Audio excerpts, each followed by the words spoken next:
More about this now with Federiga Bindi. She's a senior fellow at the Center for Transatlantic Relations. That's inside the Johns Hopkins School of Advanced International Studies. Hypothetically, how do you see this thing coming together? Can it come together? Well, hypothetic, I see difficulties in it coming together, though my wish and my hope, and I think from a rational point of view, it would be good if it did came together.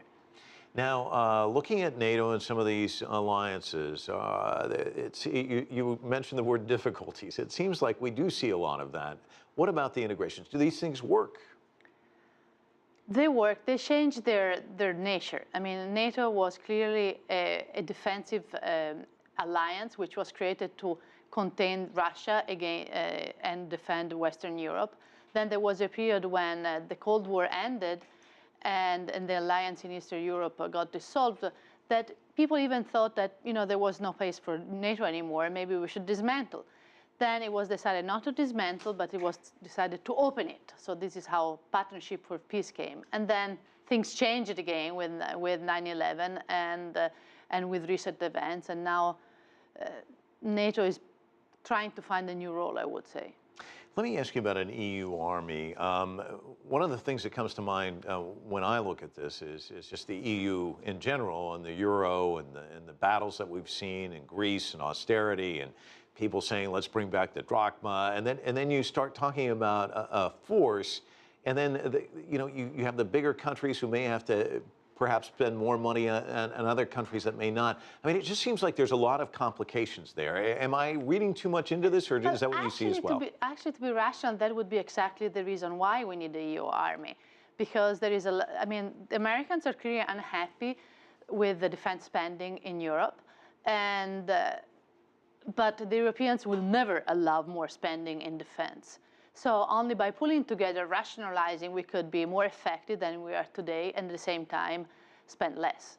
But logistics and all of that, as I mentioned, the euro itself, it seems like there would be trying to get a bunch of countries to agree on anything is pretty difficult. We see that at the United Nations. I mean, what do you see in terms of logistical nightmares or just even the arguments that may ensue? Well, the reality is that most of the European armies, at least those that are in NATO, are already integrated and are used to work together. I mean, there have been lots of peacekeeping operations. I mean, the European armies, the national armies, have been professionalizing to a great extent, and many of them are really excellent. So at least those in NATO, they don't have a problem in integration.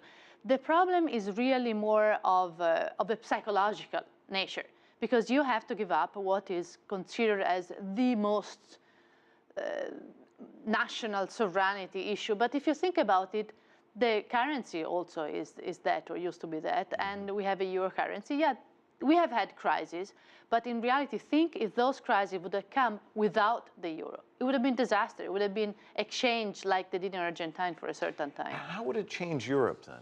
I mean, just describing what you're talking about. The EU army? Yeah. It would make it more integrated.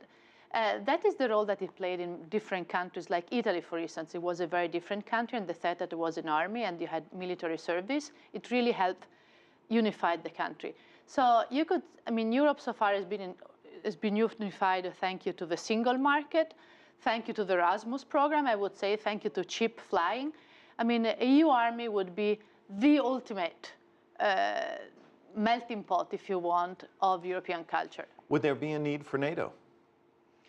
That's a difficult question. The relationship between NATO and European defense have been tricky.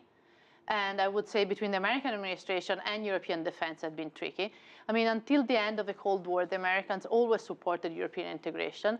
And then when, with the end of the Cold War, Germany was reunified and Europeans said, you know what, in change of reunifying Germany, we also want a stronger Europe. And we should resume that old plan we had in the 1950s and create not only a foreign policy and a common currency, but all the European defense.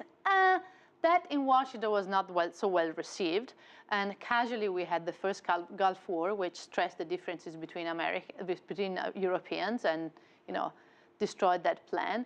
And since then, the relationship between European integration and NATO, it's less harmonious than one would like to think in here in Washington. Federiga, you've given us a lot to think about. Thanks so much for coming in. Thank you so much for inviting me.